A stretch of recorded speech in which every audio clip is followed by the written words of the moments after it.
Right, recording. Recording. So, Olivia, thank you for sitting and chatting with me. Pleasure, Sam. Always a pleasure. First of all, talk to me a little bit in your own words about the workshop, kind of the idea of it, and synopsize what it's all about, really. Yeah. So. And where it, my next question is, and where this idea around it kind of came from. So if you want to bundle them all together. Yeah. So the idea came from. I got this opportunity to do a day with the Network of Women, which consisted of women from the Met Police and MOPAC, Mayor's Office, and their purpose is, the network is for them, but just for women to get together and talk about women's kind of issues around working in this kind of environment. So I had this opportunity to deliver a workshop on this day, and the concept has come about through my work into my current project, which is the purpose of self-doubt. Yeah. So I'm really interested in self-doubt and using it as a positive, learning how to use it as a positive motivating force. I've been working with this idea for a while, and it was really interesting actually that the workshop came about at a really a really good time around this project, because I've just started to really look into the female self-doubt and how women apparently have a greater capacity to doubt themselves, and that's where a lot of the literature and the research leads to, particularly around leadership literature, and women in the workplace and how women doubt themselves and the consequences of that. So what I posed the workshop as, the title of the workshop was called Your Feminine Competitive Advantage, which sounds like a really powerful title, but it's actually about self-doubt. Yeah.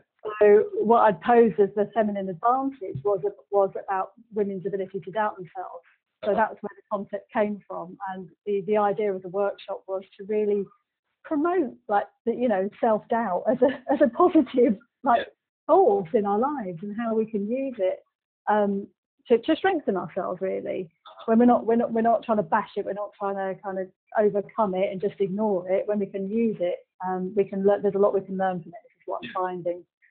So if women have a greater capacity to doubt themselves, then they've got a greater potential to work with this force in a more positive way. So that's of course. It kind of, and I guess you say about it sounds very like a powerful title, but when you're looking at how self-doubt can be powerful, and if women have more of a capacity to feel that, then it is powerful, and it's in that sense. Yeah, that's right, but it's not the common perception of self-doubt, because people normally consider self-doubt to be a weakness. But actually, no, I'm not putting it in that way. And the interesting thing is when they advertised the workshop, I wrote a synopsis for the day, and when they sent it out to their mailing list, they put in the subject title, "An Exciting Workshop on Confidence." And my heart really sank when I saw that, because I thought it's really not about confidence. It's not, and really sort of my coaching isn't. That's not. It's not my intention, actually. Yeah. Like a pursuit of confidence, and what I wanted to do, part of what I wanted to do in the day. And this is the part that I feel, one of the parts that I didn't really get across as strongly as I wanted to, was about how the pursuit of confidence is actually a bit of a fallacy, really. Mm-hmm. About the pursuit of confidence can become about creating expectations for ourselves, and we expect ourselves to achieve, and we expect ourselves to feel a certain way, and we expect ourselves to feel good and confident all the time. But that's actually not where that's not how we feel as human beings most of the time. Most of the time we don't feel like that. No, most of the time. But I guess this is like really one of the fundamental principles around my coaching work, is that being human doesn't feel great most of the time, and especially when you're being human and you're trying to do something really good with your life. Yeah. You're stretching yourself outside your comfort zone, and you're trying to achieve. You're working in a difficult environment like these women are. Yeah. It's not going to feel good most of the time, and we have this expectation to feel confident and to be strong and all that kind of stuff. It can create a more difficult environment there. So one of the things I really wanted to get across was about how it really isn't about the pursuit of confidence. It's about really accepting this supposed weakness of ourselves and realizing that that's actually a strength. So that was interesting. It's nice as well, because when I was obviously I was there, so it's nice to see when you were talking about the self-doubt and stuff, your kind of own personal reflections around it is what kind of makes it more of a powerful thing, because you're facilitating something that comes from within, kind of, your own experiences with it and stuff. So I think that's. Yeah, and I think. Go on. Yes, sorry. No, as I said, I really do believe in it. And and the interesting thing about working with self-doubt and the case studies I've been working with, which I spoke a bit about in the workshop, is that actually when you really, really believe in something and you really have a passion about it, there is kind of no self-doubt. So I was working from a really authentic place around this stuff. I wasn't having to pretend. I wasn't having. Of course, and those experiences that you shared of your, when you struggled with self-doubt stuff as well, it kind of adds to the, okay, so, and I think one of the things I noticed was one of the women said is, I don't feel like I'm alone in self-doubt, which is nice. That was something that came through quite strongly in the evaluations, actually. I don't know if you picked that up, but that was one of the things that I kind of wasn't.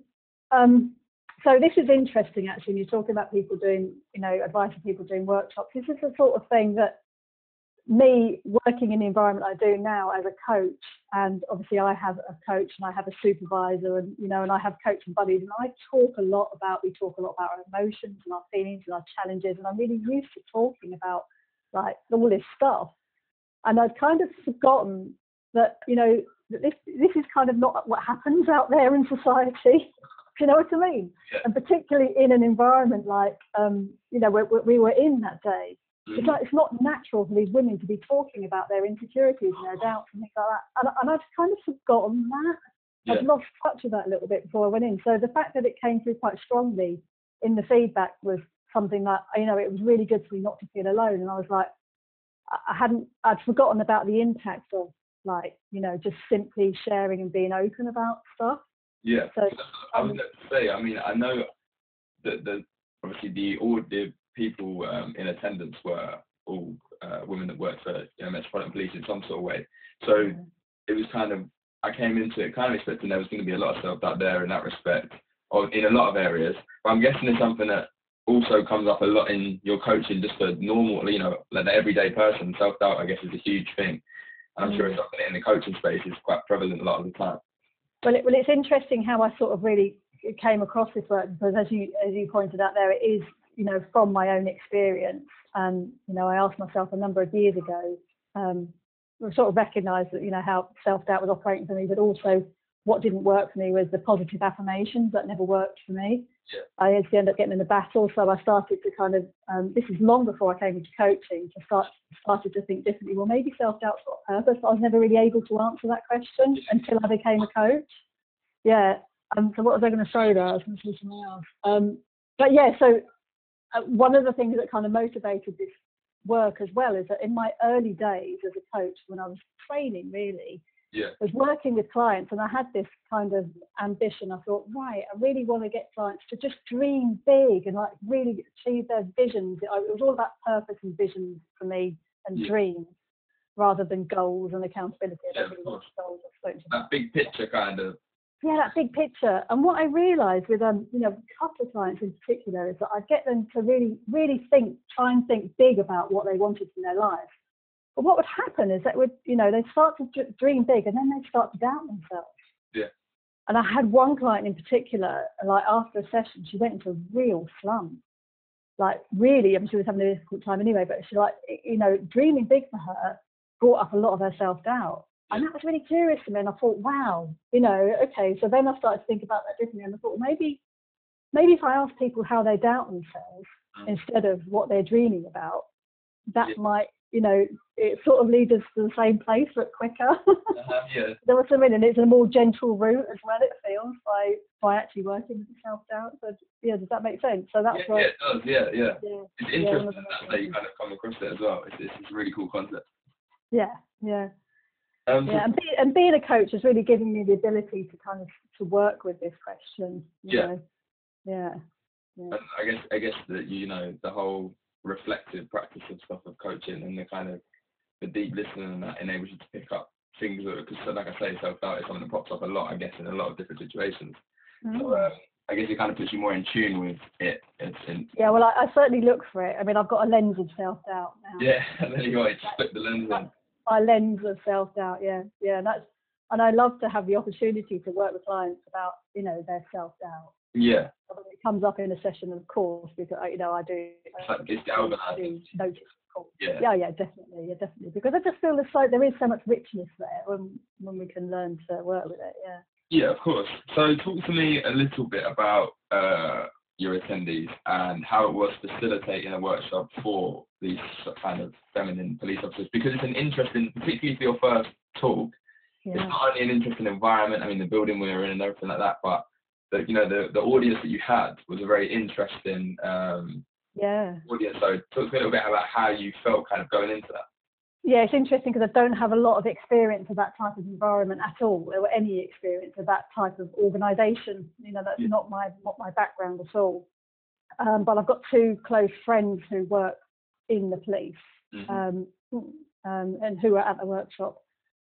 So I didn't really know what to expect in terms of what the attitude is going to be like. I knew that they'd signed up for the day. Okay. I knew that they'd volunteered to be there, so they hadn't been made to be there. And there was a lot of eagerness apparently in the sign up. In 2 days it sold out, so that was great. So there was a good energy there to go in.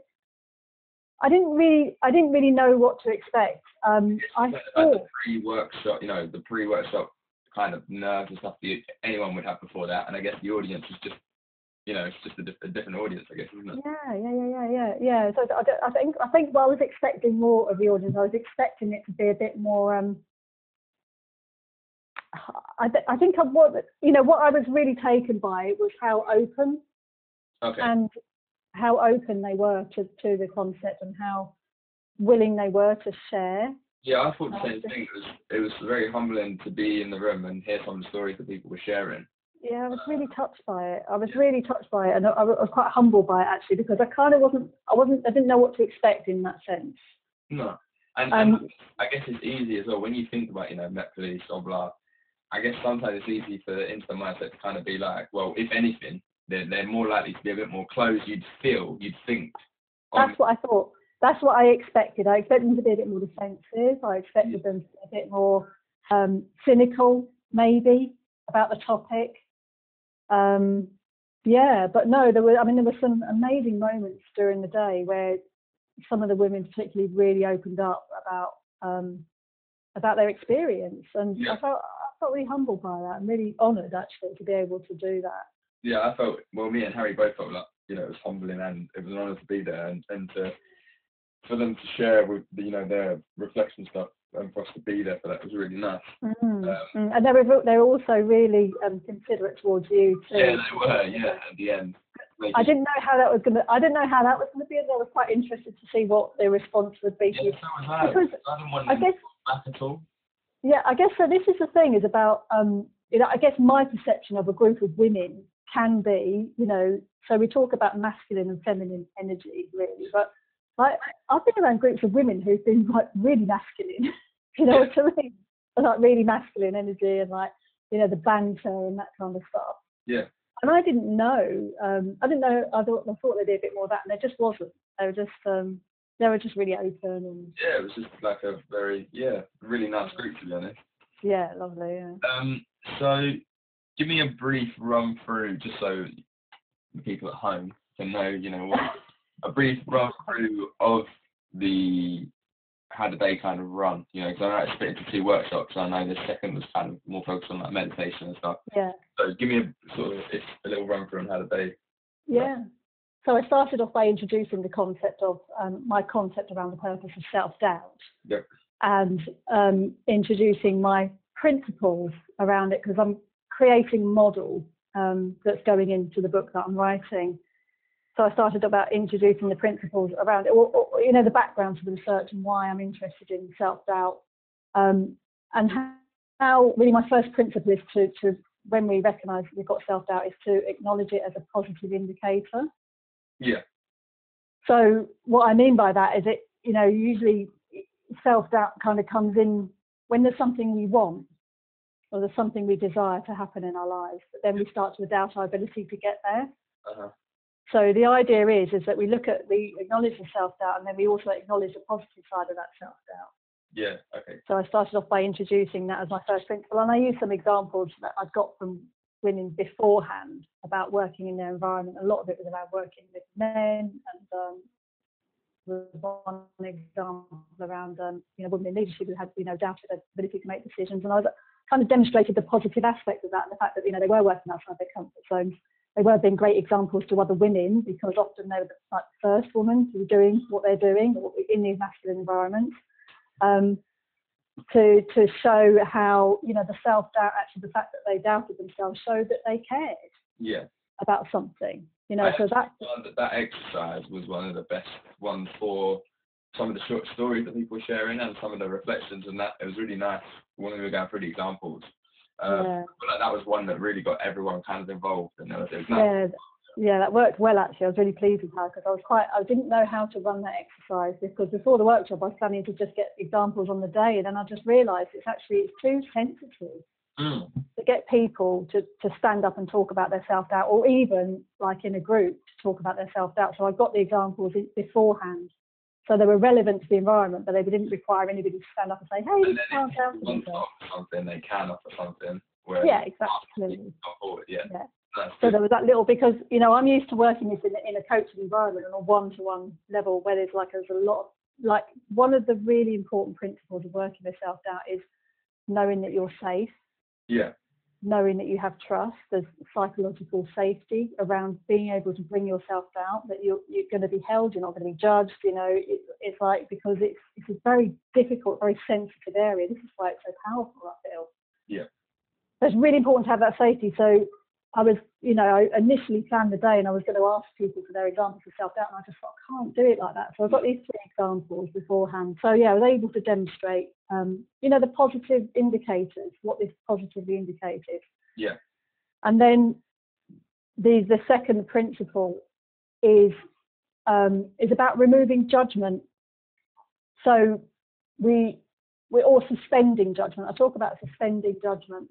So we recognise the positive indicator, but then we suspend the judgment. So we don't go into, oh, I want this thing, but I'm not enough of, or I'm too needy, or I have too much expectation. So any of those kind of phrases, I'm not enough, or I have to, kind of suspend that judgment, because it's not useful.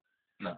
That's really not useful. So then the point is that we've got this doubt, we've got this desire, so there's a gap in between, and this is where self-doubt breeds. It's in the gap between our doubt and our desire. So this is where the self-doubt, so this is where this rich space is, which can become challenging. So what I talked about then was the kind of the responses to self-doubt. So that the responses that we see to self-doubt. So the first response that probably so many people are familiar with is where we become overwhelmed by self-doubt. So we become stuck, we get into overthinking, and we just become stuck with self-doubt. And so and that's not a resourced place to operate from. No. So what we need to do is it's not about not getting into overwhelm. It's about knowing what to do with ourselves when we get into overwhelm, because the fact is that sometimes, how overwhelmed we get about something is just a reflection of how important something is to us. So the more important something is to us, often the more response we'll have, becoming overwhelmed. So it's about knowing how to work with being in that overwhelmed space, and that leads to emotional resilience, which is the afternoon stuff. So I'll come on to talk about that. So then the other response to self-doubt, which is kind of more commonly known, and this is a large percentage of the personal development industry, is about fighting our self-doubt, or just crushing it, or just overcoming it, or completely denying it and getting into action. So we just roughshod over it. Mm-hmm. And that's not a response I advocate. I mean, I think it's useful sometimes, because sometimes we do just have to take action. But I think we're missing an opportunity if that's the only response that we really know how to use. So the response that I advocate working with self-doubt is about treating it with curiosity. And so this is what the exercise is about. It's about, we look at the doubt, we look at the desire, and we get curious about this kind of gap and how to manage this gap in between. Yep. So we ask ourselves, well, what does it tell us? Are there any patterns here? What kind of questions can I ask? What kind of actions can I take? And often, when I'm one-to-one coaching around this stuff, we can design little experiments for somebody to go out and do, and it becomes a bit of a game. Yeah, yeah. You know? And that's where the growth is. Light and playful. It becomes, yeah, a light and playful space rather than this overwhelming space, and really resourced as well, you know, because even though, yeah, this thing might be important to us, it becomes like less about getting it right and wrong. When we remove it, we're not looking at judging ourselves. We're just getting curious. So we're having that kind of observer kind of mentality about it. So we can go out and we can try something. Like one of the examples I had about self-doubt was about a woman who just felt like she was just not being taken seriously by men in the workplace. When she was speaking up about things, she felt like a silly girl. Yeah. You know, and she felt like her expression was one of a silly little girl. You know, so I mean, it'd be great to kind of work with that and kind of really work with, well, you know, like, you know, let's play around with the expression. What can you try? What kind of intention can you bring into the environment? So it's really just about making this rich and like playful space, as you said. Yeah. Yeah. Yeah. And so that was drinking with curiosity. And so yeah, sorry, you're asking me about the structure of the day.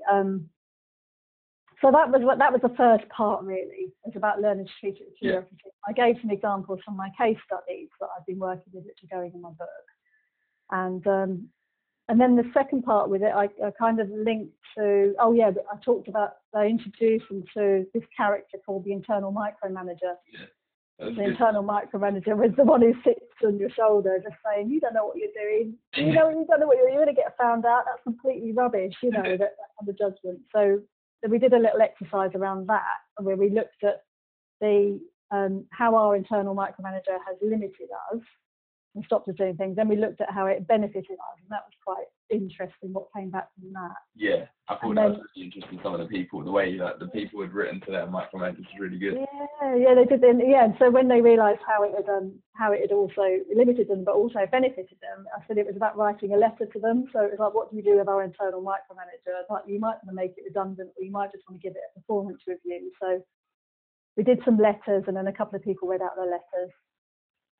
And then we looked at how the links between, like, the research about how women have a greater capacity to doubt themselves. So I spoke about some of the research around that and introduced that. And then the last part of the day was the last part of that workshop was about what I really wanted to do. I called it a feminine competitive advantage, but I really wanted to challenge this notion of like feeling like we're in competition. Mm-hmm. Because when we come from a place of doubting ourselves, we can actually feel like we need to prove ourselves a lot. And so that can start to feel like we're in competition. We start to compare ourselves with other people, and then we start to just feel like we're in competition. And it's not a healthy environment for an organisation. So what had come out really through the examples in the morning is that often when we do treat the self-doubt with curiosity, that what actually comes out is more compassion, more creativity, and more collaboration. Yeah. So what I'd kind of highlighted there was about how the competitive advantage wasn't really what we wanted, but what when we worked with self-doubt, we could get a creative advantage or a collaborative advantage, you know. So that was what came out there. And then the afternoon was a kind of a meditation workshop, and this was about what I wanted to demonstrate here was about how we could develop emotional resilience through a meditation practice. And so I talked about my own experience of developing a meditation practice, and we did a meditation, and then I talked about some of the neuroscience of meditation, which had a big impact on me, and about how particularly some studies that I've learned about how we could actually rewire the brain through meditation to a more positive network. Yeah, exactly, for neuroplasticity, so a more kind of positive network that enables us to develop this emotional resilience. And I talked about how that I'd experienced it, you know, through my own meditation practice. And I felt this is a really important aspect of the work about emotional resilience. And I'm putting into the book some tools and techniques. So I'm keeping an eye on my phone for my husband's messaging me. Sorry. Yeah, no, I thought it was interesting as well that when we did the meditation part, there was quite a few ladies that already kind of had their meditation practice, so they did meditate and stuff like that, which was nice. And I think most people, pretty much everyone gave it a right good go as well, and really kind of. I think they did. You know, I think on reflection, I wouldn't do that workshop in that same way again. I would change. So I've come away with some ideas about parts that I would really change as a day. Yeah. And there's really a couple of aspects that I didn't get across as much as I wanted to. And one of them was about kind of, about how really we don't want to pursue confidence. Like working with self-doubt is much better and more healthier than trying to pursue confidence. The other one was about the importance of, I could have worked with this around the competitive part, about, this is something that I've come across a lot in my clients, is that when we doubt ourselves, we find it very difficult to acknowledge our progress. Mm-hmm. So when you're a person who's kind of naturally, lives in self-doubt, which is kind of the people I'm working with, is what will happen is we'll achieve something and then we'll just discount it. Yeah. We'll discount it as not important. So we can work really hard to achieve something, and then we get on the other side of it and we just completely discount it as not important because I've achieved it. So it's obviously not important. So this is a really strong. I really wish I'd got this across. I wanted to do. I wish I could have done more of an exercise around this. Yes. So I build more of that into the day, and then the part about the emotional resilience. I wouldn't do such a long meditation. You don't need to. And there's parts I'd change, but that, getting across about the emotional resilience. But there's other things we can do with emotional resilience other than meditation. Yeah, of course. Yeah. So there's definitely parts I'm going to develop. Yeah, of course. I mean, that's always with your first one. That's how it's going to be. But I think, I mean, the day, well, for me, even as a third party, but even to the people that wanted to stay and chat at the end or wanted to stick around, shows that it went, they was a success. There's always going to be things to change if you've done it once or 100 times, But that's good. That's good to recognise. Yeah, of course. And it's always great to have that opportunity just to do this in this environment, because it shows me, I learned a lot from it myself. Yeah. Yeah. We've kind of touched on my next one, which is how you feel it was kind of received. But I think there's quite a lot. We spoke about how it kind of went down and how it was received and the feedback and stuff. I'd like to sort of just briefly touch on that, because the feedback from the morning was good. And I think I sent you an overview of the feedback. I have that, yeah. About 75% said that they would. One of the questions I asked was, on a scale of 1 to 10, how much do you think this will impact your life? So 1, not at all, and 10, it will have a great impact. In the morning, quite a lot of people said that. Yeah, about 75% said between 7 or more. So I thought that was good. I thought that was well received. And then the ones who scored it quite low, I also felt that was quite positive feedback, because there was a couple of things that I knew I liked. That the questions could have been clearer or could have been more interactive in certain areas, and that's really valuable feedback, because it's good critique. But one of them scored low, who said she was expecting a workshop on confidence. And then another one who scored quite low, but actually what she'd said in her comments was really positive, and actually what she was kind of indicating is that she'd like more of it. So it wasn't, she kind of resonated, but she said, which she kind of suggested, it'd be really nice to do some group coaching. So it was almost like, to have an impact on it, she wanted more of it. So I thought that was quite positive. And then in the afternoon, it was less well received. I think most people get, it was about, it was around 5, a lot of 5s and 6s. Of course. But I think that's okay. I mean, again, I think I would restructure that after. I've done that workshop before in a small group, and I think it works better in a small group environment. I don't think it works so well in a big group. Okay. For one, but also I think it's the nature of what we're doing. Like meditation, it's not for everybody. No, of course. And it can be. I think if you have a particular idea of what meditation is meant to be like, and then you're trying to do it, it can be quite frustrating. And I guess for some people, you can almost do the opposite. When you can't get it, you can get a bit like, oh. Well, I was trying, and also I guess what I was trying to get across was that, about some of the myths about meditation, like it's not filling your brain and it can be challenging and all that kind of stuff. And that's what I really wanted to get across. So, hopefully the fact that they did experience that and maybe would have gone away with a bit more of an open idea to it if they're not going to practice it, So, yeah. So no. it was okay, yeah. So, what for you was, if you can recall, was a particular highlight or perhaps that most enjoyable moment or takeaway for you having done the workshop?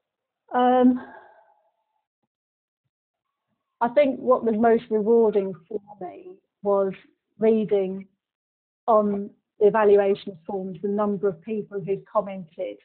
It's really nice to understand that self-doubt can be positive. Yeah, which was the whole message. So you really that was it. That was it. That was the message I wanted to get across. And you know, even if they go away and they still struggle with self-doubt, at least they've opened up a little gap there where we can start to maybe think about it differently and start to you know, just experience it differently. So that's really the main thing. That was the thing I'm most proud of. Yeah. Most happy about. Yeah. That's really good. A question around. So, how do you feel?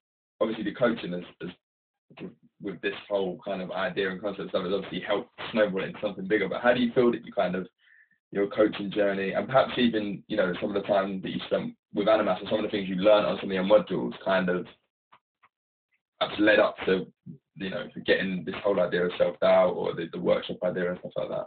Well, it's just fundamental. I would not be doing anything like what I'm doing now if it hadn't been for my training with Animas. And I think I said to you, you know, this question around the purpose of self-doubt, I mean, you know, my first chapter in my book talks about how I started my, during the time of my life where I experienced my worst case of self-doubt, I started to think about it differently and I started to wonder if maybe it had a purpose. And that was in 2010, 2011. Uh-huh. And I joined Animas in 2016, and it's only really post-qualification Animas that I really, you know, I was never able to answer that question. I just thought of the question. Yeah. But so for all those years, I kind of just thought, well, maybe self-doubt has a purpose, but not really being able to answer it. But now actually being a qualified coach and the experience I've had has enabled me to work with this question. So it's fundamental. I wouldn't be doing this if it wasn't for my training with Animas. Brilliant. Definitely. And also, you know, a lot of the principles around that, you know, that learned in coaching is what I bring into the work, and that's just as relevant often in a workshop environment as it is one-to-one, you know. Yeah. So yeah. No, I know you're looking to run this workshop again, and quite rightly so, because it went very well. But just to briefly summarize, who would you say the workshop is for, or like who would benefit? Yeah, so who would benefit? So I think what I've started doing is looking at women who are working in quite masculine environments. Yeah. I think there's a benefit there, and that particular the way I particularly styled that workshop was for women, and yeah. they can take their advantage. But I'd really love to work with men on it as well. Mm-hmm. I'd really love to work with men and self-doubt. You know, that's a real kind of really interesting. Like you said on the day, it's quite difficult to get men to open up about self-doubt. Like they'll say they have it, but don't necessarily. Sometimes it's quite hard at times for. Well, it's one of the areas that I guess it's an unanswered question. Is that there's a whole section in the book is going to be about unanswered questions. And one of my unanswered questions is, well, do men and women experience self-doubt differently? Yeah. And I don't know. You know, I think sometimes they do, sometimes they don't. But then there's this whole thing about kind of feminine and masculine qualities. Yeah. And it's self-doubt a feminine quality, but men have feminine qualities as well. So I'd love to do more work with men on it. And I guess the key message that you want as well is like the whole positive reflections on self-doubt and infinite curiosity, right? Well, so the other thing that this is leading to is work in leadership, okay. which I'm really, really interested in, because we talk about in leadership. I introduced a book on the day called Why Do So Many Incompetent Men Become Leaders? And there's a lot of the current leadership literature and thinking is about bringing what they call, you know, more feminine qualities into leadership, more empathy, more humility, and more compassion, more collaboration, more creativity. And they kind of, you know, considered feminine qualities. I quite like to think of them just as human qualities, really. But, you know, what I've realised and what's come through is that when we work with self-doubt, is it actually leads towards these qualities. Yeah. So it leads to more creativity, it leads to more compassion, it leads to more intuition, it leads to more, you know, collaboration, and more empathy with ourselves and with other people. So these are the outcomes of working with self-doubt. So, you know, so there's a real ideal fit there with a lot of the current leadership literature. Yeah. And so that's an area that I'm going to be looking to target. Yeah, definitely. So that's really cool. And like you say, it's an area where there is a lot of self-doubt, and sometimes people, you know, it really, like with particularly in positions of power or that, when, you know, you're accountable for decisions and stuff like that. Yeah, and also it's a really sensitive area. And the other thing is that there's a lot of kind of research about how, and a lot of talk really about how leaders should show more vulnerability. You know, and leaders should be more open and show more vulnerability. But that's a really difficult thing to do. Of course. You know, it's a really difficult thing to get right, because we can stand up and be more vulnerable as leaders and talk about our feelings, but it doesn't always go down well. No. You know what I mean? But when we're kind of working on a personal level with our self-doubt, you know, we're kind of really experiencing our own vulnerabilities, and we can consider how we want to show that. You know, we can consider how we want to do it. And as I've talked about, I think a lot of it is in bringing out these more kind of gentler qualities. Yeah. That are shown to have, you know, a much more sustainable impact in leadership. So yeah. Yeah, look at you. Don't put that face. You know what you're talking about. And well, 2 brief questions. What penultimate? Any advice for anyone that is doing or even contemplating doing a workshop, but perhaps has self-doubt about if they can do a workshop? Because I know it's quite a big thing to do, and I'm sure. Well, one thing that really helped me during this workshop is I did an online course called Presentation Genius. Okay. And it's a course by Michael Bungostania and Mark Bowden, who are, so I mean, I would highly recommend that course. Yeah. Because it was an online course. It was really easy to follow, and it just helped. It helped from all aspects of, you know, the principles of designing a workshop. Yep.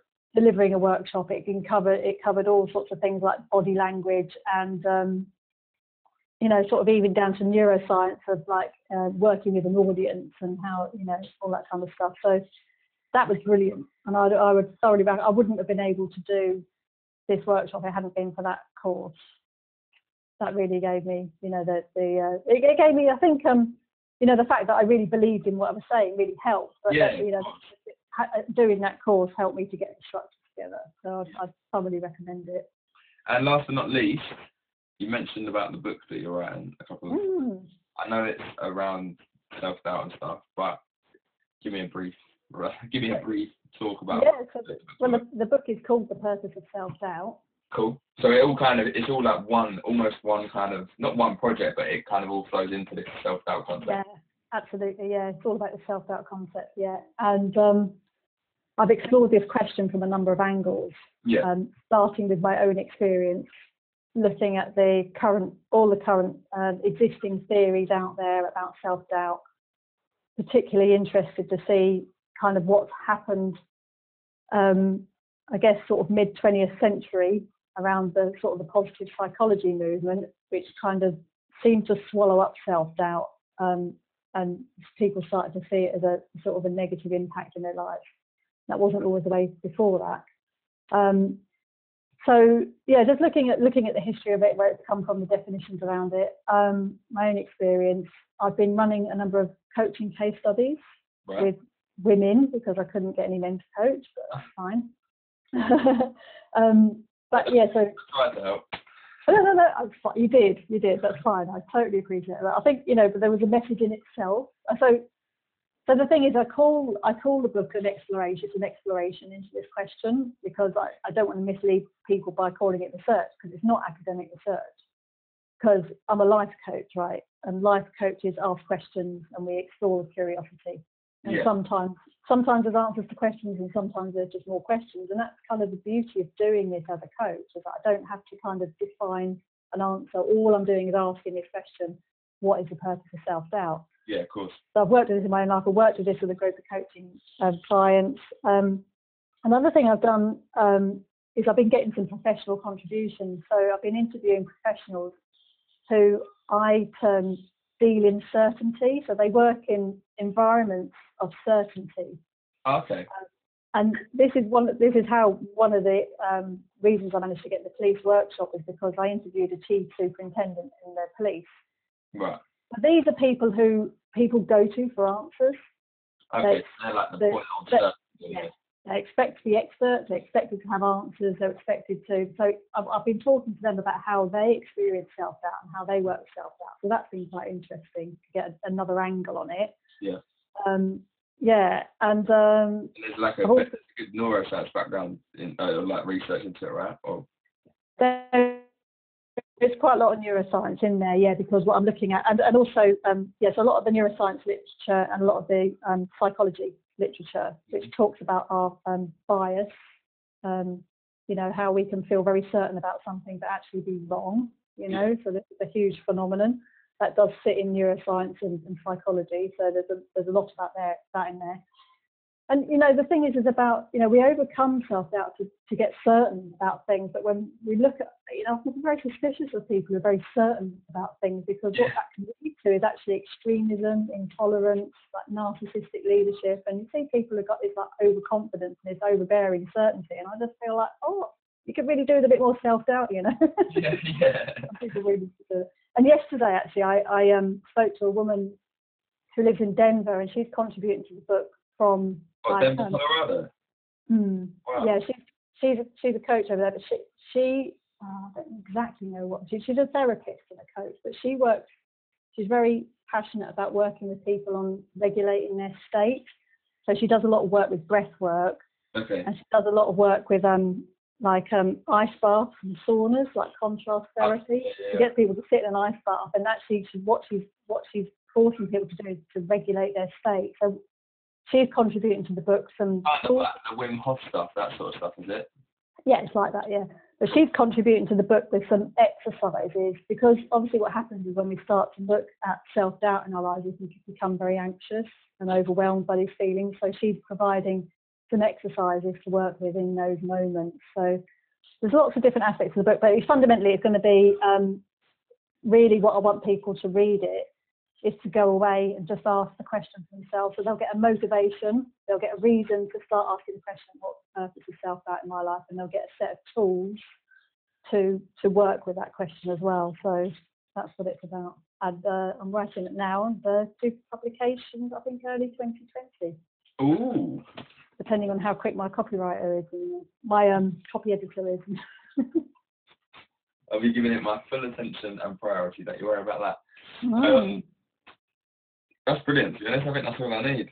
Well, it's more than I need, because if I were to describe all that and put all that into a thing with everything, all the other people, it would be huge. But have you managed to get hold of anyone else? Yeah. So I nudged everyone again Tuesday, but I've had 3 people come back. So I sent 10 emails out. I've had 3 people come back, but I nudged again on Tuesday, and I'm going to nudge again tomorrow, just because I know everyone was willing, but I understand in their line of work, their day is probably chaotic as hell. Oh, no, but I think that's great. I think that's really good. You know, brilliant. Well done. So I'm just going to keep, not nudging a thing away, but I'm just going to say, hey, I'm looking, because a couple of people that haven't replied yet were the people who wanted to see the piece, so I know they'll definitely send me something. It's just about catching them. Yeah. Oh, well done, Sam. That's great. No, you're welcome. It's a pleasure. I mean, you say well done to me. It wasn't at all like squeezing blood from a stone to get people to leave feedback because they enjoyed what you did. So, brilliant. That's great. Yeah, no, that's great. I was so happy to be there and be part of it, and Harry as well. Yeah, me too. It was really nice, and H really enjoyed it. So thank you for having us. And I mean, we'll be at the next one, I'm sure. Well, I definitely will. Yeah. You're not going to the Animus Picnic, are you? When is it? July, I think. I don't think so. Let me have a look, see if I can find the date. Dun-dun. I'm going to try and get to the Edinburgh one. Oh, really? Yeah. I think it's July. Events.